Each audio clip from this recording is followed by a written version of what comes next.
मिट्टी के रास्ते से होकर गांव की बहुरानी अनामिका अपने पति रमेश के साथ हरी हरी घासों की झुंड अपने सर पे लेकर चलते हुए जा रही होती है। अनामिका, सुबह से तुमने माँ को गौर किया क्या? क्या हो गया माँ जी को? वो तो ठीक ही है। ना ही उनके पैर टूटे हैं, ना ही उनके हाथ मुड़े हैं और ना ही उनकी जुबान कटी है। माँ तुम्हारे लिए बहुत मजाक है ना अनामिका? जब देखो तो कुछ ना कुछ कहते रहती हो। आपकी माँ मेरे लिए मौज मस्ती कुछ भी नहीं है, क्योंकि उनकी शहर की बहुरानी आ रही है ना, इसीलिए वो बहुत ज्यादा खुश है। वो शहर की बहुरानी आने के बाद तो मैं भी देखना चाहूंगी कि वो अपनी सासू माँ की सेवा कैसे करती है। फिर तुम मेरी माँ को ठीक से समझ ही नहीं पाई अनामिका। शहर की बहुरानी जब आएगी तो वो चाहेगी कि वही खुद काम करे, ताकि बहुरानी को थोड़ा काम से आराम मिले। रमेश जब इस तरह से कह रहा था, अनामिका उसकी बातों को अनसुना करते हुए बस आगे चलने लगती है। अब रात का वक्त था। एक बड़े से मिट्टी के घर में प्रसाद अपने बेडरूम में आते हैं। बेड के ठीक बगल में रखा हुआ एक लकड़ी के टेबल पे उनकी पत्नी शारदा एक प्लेट भर के तला हुआ बादाम, एक प्लेट में तरह तरह के नमकीन, एक प्लेट भरा हुआ पकौड़ी और एक प्लेट बूंदी लाके रखती है। ये देखकर प्रसाद बड़े आश्चर्य हो जाते हैं। ये क्या शारदा, तुम हमारे कमरे को किचन बना दी हो क्या? सब आपके लिए है जी। मेरे लिए? पर क्यों शारदा? तुमने तो पहले कभी नहीं बनाया। बड़ी बहू बनाना चाहती थी तो भी उसे मना कर दिया, पर आज खुद इतना सारा सामान बना के बेड के बगल में लाके रख दी। आखिर में बात क्या है? कोई वजह नहीं है। मेरा मन के अपने पति के लिए बनाने के लिए तो बना के ले आई। पर अभी तो मुझे खाने का मन नहीं है शारदा। जाके इन्हें किचन में रख दो। आप चाहे कुछ भी कह लीजिए, पर मैं नहीं सुनने वाली। बड़े प्यार से बनाया है, आपको कैसे भी इसे सुबह तक खाना होगा। शारदा के ऐसे कहने पर प्रसाद को पूरी बात समझ में आती है। शारदा, तुम बहुत स्मार्ट हो। तुम ये सब मेरे प्यार के लिए नहीं कर रही हो। शहर से तुम्हारा छोटा बेटा आ रहा है, उसके लिए कर रही हो। ऐसा नहीं है। अगर छोटे बेटे के लिए ही प्यार था तो बना के मैं किचन में ही रख के आ सकती थी। यहाँ लेकर क्यों आती? क्योंकि छोटा बेटा और बहू आ रहे हैं, ये खबर तुम्हें रात में सोने नहीं दे रही है। तुम बस सुबह होने का इंतजार कर रही हो कि कब सुबह हो और तुम उन लोग से मिलके अपने मन को शांत करो। वो तो है जी। ऐसे मान लिया करो शारदा।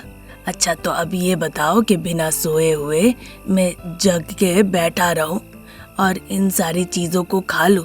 बताओ क्या करना है शारदा? इस तरह पूछने पर शारदा शर्मा जाती है। रात के करीबन 11 बज रहे थे। विक्रम बहुत तेजी से गाड़ी चला रहा था। उसकी पत्नी अमृता मॉडर्न कपड़े पहनकर बिल्कुल उसी के बगल में बैठी हुई थी और बस उसे ही देख रही थी। विक्रम, तुम किसी भूत के बगल में नहीं बैठे हो, तुम अपनी पत्नी अमृता के बगल में बैठे हुए हो। पर मुझे तो यही लग रहा है कि मैं किसी भूत के बगल में बैठा हूँ। इतने गुस्से में क्यों हो विक्रम? गुस्सा नहीं तो और क्या करूँ। हम खुशी खुशी ट्रैवल बस में लेट के सोते हुए अच्छे से बातचीत करते हुए माँ के घर जा सकते थे। मुझे ट्रैवल बस पसंद नहीं है विक्रम, मुझे उल्टियाँ आती है। मैं नहीं चाहती हूँ अपने परेशान होना और ना ही तुम्हें परेशान करना, इसीलिए गाड़ी से जाने के लिए कहा था। कार में जाने के लिए मैं बहस नहीं कर रहा हूँ अमृता। आप तर्क वितर्क नहीं कर रहे हैं, पर अच्छे से गाड़ी भी तो नहीं चला रहे हैं। पिछले 2 घंटे से गाड़ी चला रहा हूँ अमृता। अब तुम ही बताओ मुझे कैसा लग रहा है। आसपास कोई ढाबा दिखे तो वहीं रुको विक्रम, गर्मा गर्म चाय पियेंगे, उसके बाद हम फिर से चलेंगे। ये अच्छी बात कही है। अब तो थोड़ा मुस्कुरा दो विक्रम। इस तरह अमृता के कहने पे विक्रम अपने सारे दांत निकाल के हंसता है। तब अर्धरात्रि थी। प्रसाद सो रहे थे। शारदा खिड़की के पास खड़े होकर बाहर देख रही थी। किशोर का दूध का वैन उसे थोड़ी ही दूर पे दिख रहा था। ये क्या, किशोर अपना दूध का वैन लेकर नहीं गया? इसका मतलब अभी तक सुबह नहीं हुई है। अभी अगर सुबह हो गई होती तो वो अपना वैन लेकर जरूर निकल गया होता। इसका मतलब अभी तक सुबह नहीं हुई है। पर वक्त कितना हो रहा होगा अभी? इस तरह सोचकर वो आकाश की तरफ देखती है कि पूरे ब्रह्मांड में छोटे छोटे तारे चमक रहे हैं। बाप रे, सारे तारे कैसे जगमगा रहे हैं। मतलब अभी भी मध्य रात्रि है, मतलब अभी भी बहुत समय है। एक बार जाके उन्हें जगा के पूछती हूँ कि वक्त कितना हो रहा है। इस तरह सोचकर वो अपने बेड के पास जाती है और फिर प्रसाद से कहती है, अजी अजी सुनिए ना, सुन रहे हैं? अजी सुनिए ना। इस तरह प्रसाद को वो जगाती है। प्रसाद नींद में ही अपनी आंखें खोलते खोलते, क्या हुआ शारदा? अजी टाइम कितना हुआ अभी? ये सुनकर प्रसाद को बड़ा गुस्सा आता है। वो नींद में ही अपनी आंखें खोलकर बड़ी बड़ी आंखें करके शारदा से कहते हैं, आइंदा फिर से पूछा ना तो तुम्हारी हत्या करके मैं खुद जेल चला जाऊंगा। हाँ बहुत हो गया, आप बताइए ना अभी कितना टाइम हो रहा है? शारदा के इस तरह से पूछने पर प्रसाद अपना तकिया लेकर कमरे से बाहर निकल आते हैं और बाहर से लॉक कर देते हैं। सोफे पर आके प्रसाद आराम से सो जाते हैं। उधर शारदा खिड़की के पास खड़ी होकर तभी भी किशोर का दूध का वैन देख रही होती है। दूध का वैन आगे निकलता है, मतलब आखिरकार सुबह हो ही गई। शारदा अपने मुख्य द्वार पर खड़ी होकर खुशी खुशी शहर से आने वाला बेटा विक्रम और बहू अमृता का इंतजार करने लगती है। तभी एक कार आके घर के सामने रुकती है। गाड़ी से विक्रम और अमृता नीचे उतर आते हैं और फिर शारदा के पास जाते हैं। ठीक उसी वक्त गांव की बहू अनामिका पीछे आंगन में बंधी हुई 2 गायों को लेकर घर के सामने आती है। उनमें से एक गाय अपनी पूंछ से अमृता के मुंह पे एक चमाट लगाती है। अमृता के मुंह पे गोबर लग जाता है। ये देखकर अनामिका जोर जोर से हंसने लगती है। शारदा को इस बात से बड़ा गुस्सा आता है। अरे गाँव की बहू, ये तुमने क्या किया? तुम मेरी शहर की बहू को घर पे आने नहीं दोगी क्या? अरे माँ जी, मैं आपकी शहर की बहू रानी अमृता के लिए बाधा नहीं हूँ। हर दिन मैं यही करती हूँ, इसीलिए किया। पर इस बीच गाय ऐसा करेगी, ये मुझे कैसे पता, बताइए जरा। इस तरह से कहकर अनामिका वहाँ से चली जाती है। अमृता के मुंह पे गोबर देखकर विक्रम भी जोर जोर से हंसने लगता है। ठीक उसी समय प्रसाद भी उठ के बाहर आते हैं और शहर की बहुरानी के मुंह पे गोबर देखते हैं। अरे वाह शारदा, गांव की बहू ने तो शहर की बहू का बड़े अच्छे से स्वागत किया है। प्रसाद मुस्कुरा के वहाँ से चले जाते हैं। बहुरानी अमृता, जिसके मुंह पे गोबर लगे हुए थे, उसे बदबू बर्दाश्त नहीं होती। छी छी, कितनी बदबू आ रही है, मुझे शावर लेनी होगी, कहकर अमृता मुंह से अपना गोबर हटाती है और फिर जल्दी जल्दी घर के अंदर चली जाती है। अनामिका गायों को लेकर उन्हें खेत में चराने जाती है। अनामिका गायों को एक जगह बांध देती है हरी हरी घास खाने के लिए। तब तक रमेश, जो खेत में पानी डाल रहा होता है, वो अनामिका के पास आता है। अनामिका, शहर से भाई उसकी पत्नी आ गया है क्या? वो अभी अभी घर आए हैं। जाकर देखिए हमारी गौ माता ने शहर की बहू रानी का कैसे स्वागत किया है। और कहकर वो मुस्कुराने लगती है। मतलब गौ माता ने वो सब किया है? गोबर लगा हुआ अपना पूंछ वो अमृता के मुंह पर चला दी। अमृता के पूरे चेहरे पे मानो कि गोबर लग गया। ऐसा कहकर अनामिका हंसने लगती है। रमेश भी अमृता के मुंह पे कैसे गोबर लगा होगा ये सोच सोच के हंसने लगता है। एक दिन शारदा और अनामिका के बीच किसी बात को लेकर तर्क वितर्क चल रहे थे। तभी प्रसाद, रमेश, विक्रम और अमृता वहाँ पे आती है। क्या हो गया शारदा? वो कुछ भी करती है तो अनामिका आके शहर की बहू को वो करने के लिए मना करती है। वो कह ही रही थी, तब तक अमृता चैलेंज कहती है।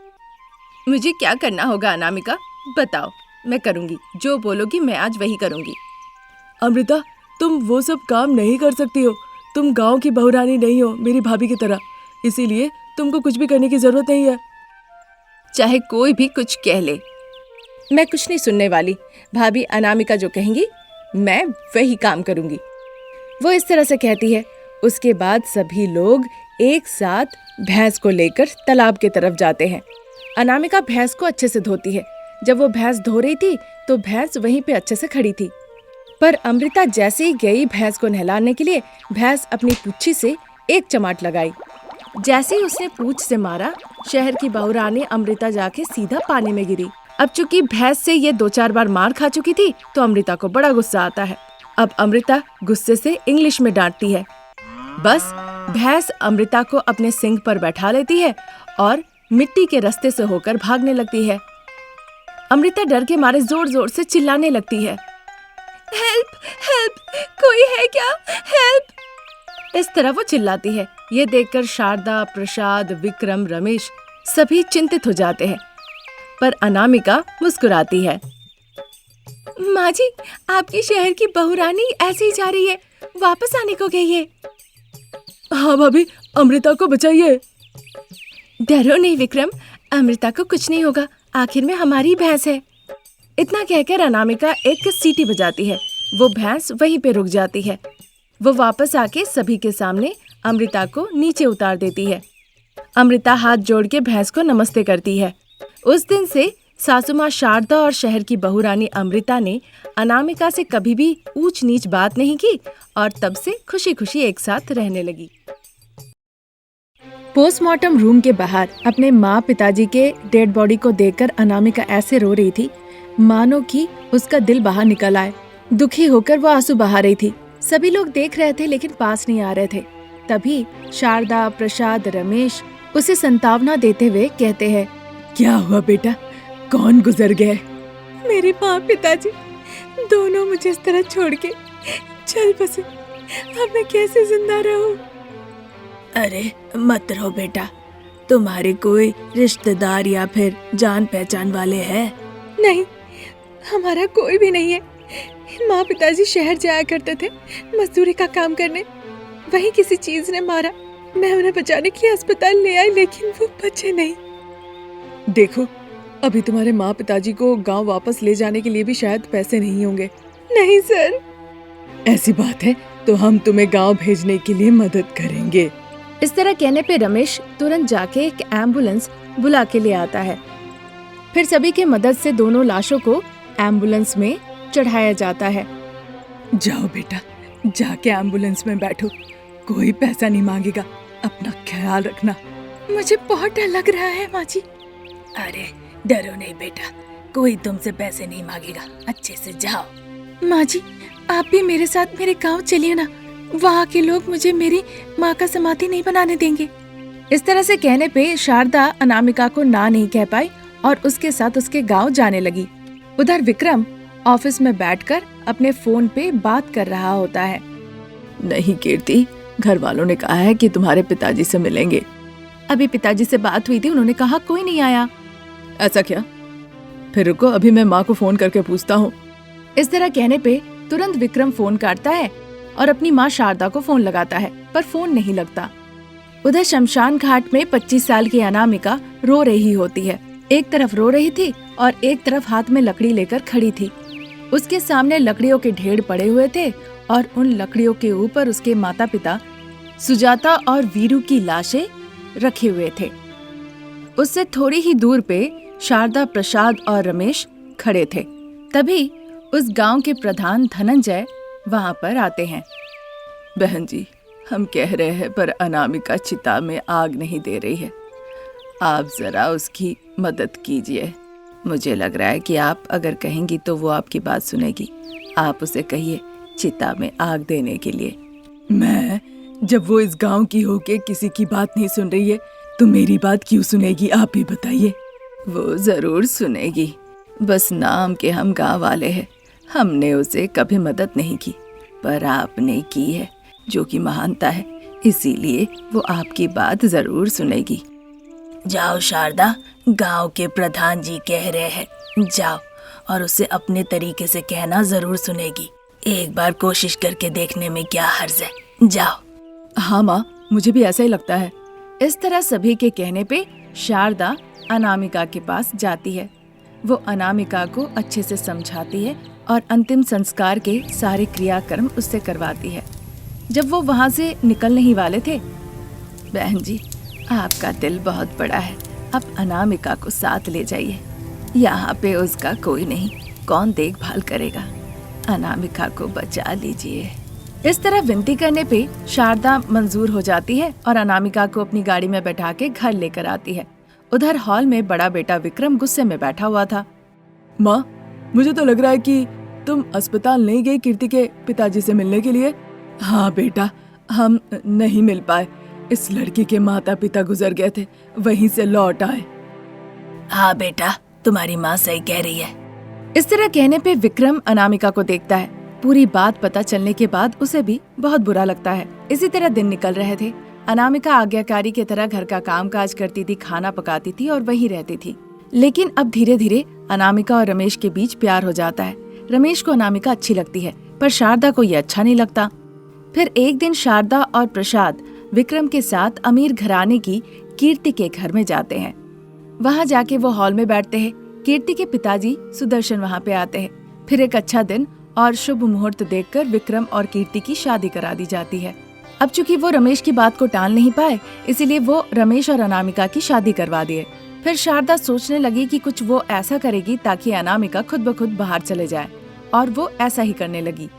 अमीर बहुरानी कीर्ति जब सोफे पर बैठी होती थी तो शारदा लाके उसे फल खिलाती थी, और उधर गरीब बहुरानी अनामिका घर की साफ सफाई करती थी और अमीर बहुरानी कीर्ति को देखती थी। कीर्ति की नजर इस बात पे पड़ती है। ऐ, बुरी नजरों से इस तरह मत देखो।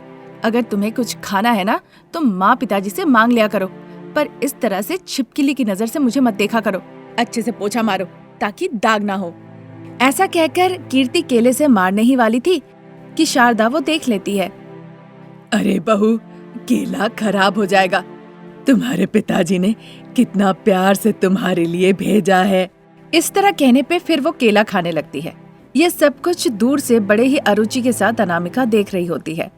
घर पहुंचते पहुंचते अनामिका के आंखों में आंसू आ जाते हैं। शारदा केले का छिलका अनामिका के मुंह के ऊपर फेंक के मारती है और वहां से चली जाती है।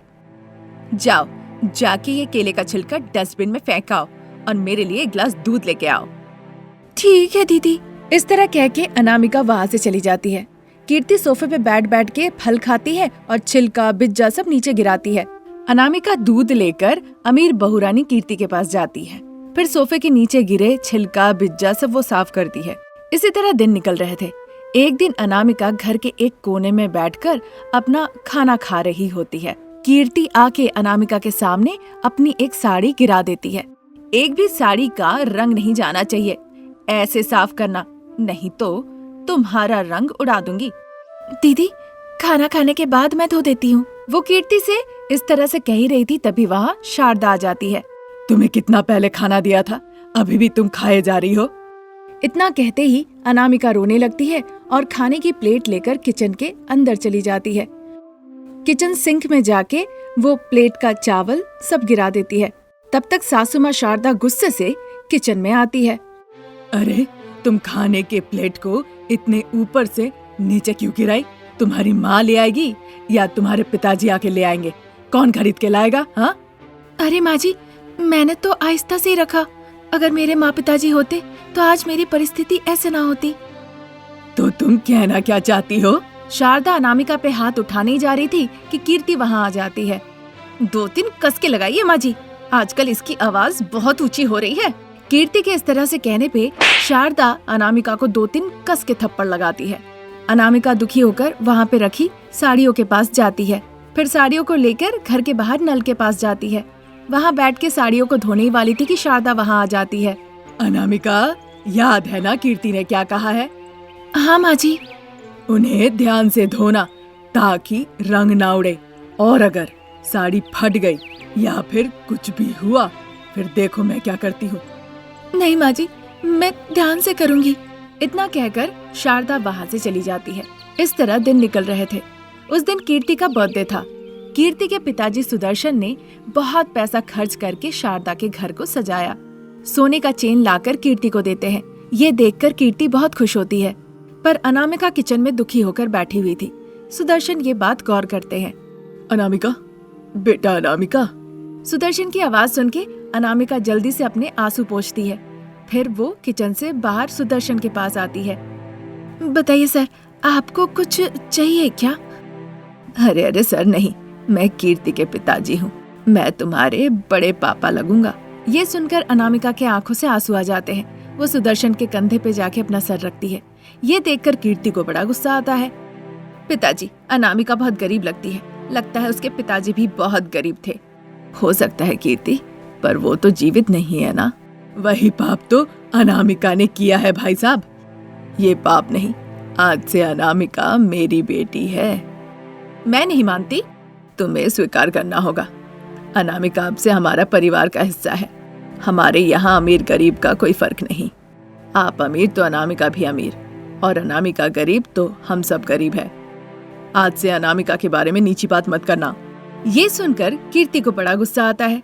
सुदर्शन कीर्ति से सोने का चेन वापस ले लेते हैं और अनामिका को दे देते हैं। ये देखकर अनामिका बहुत खुश होती है। देखो बेटा, माँ पिताजी नहीं है सोचकर कभी दुखी मत होना। मैं हमेशा हूँ। कभी भी तुम्हें किसी भी तरह की समस्या हुई तो तुम रोना नहीं। कोई नहीं है सोचकर मनी मन दुखी मत होना। ठीक है बड़े पापा। इस तरह कहने पे सुदर्शन वहाँ से चले जाते हैं। सासू माँ शारदा और अमीर बहुरानी कीर्ति अनामिका के हाथों से सोने का चेन छीन लेती है। अनामिका विनती करने लगती है, माँ जी, दीदी, मेरे माता पिता नहीं है।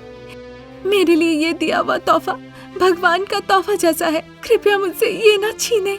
अनामिका ने बहुत विनती किया, पर उन्होंने इसकी एक बात नहीं सुनी। शारदा और कीर्ति अनामिका से चेन छीनकर वहाँ से वो चली जाती है। इसी तरह दिन निकल रहे थे। उधर सासू माँ शारदा और अमीर बहुरानी कीर्ति अनामिका को परेशान किया करती थी और परेशान करके वो दोनों बहुत खुश होती थी।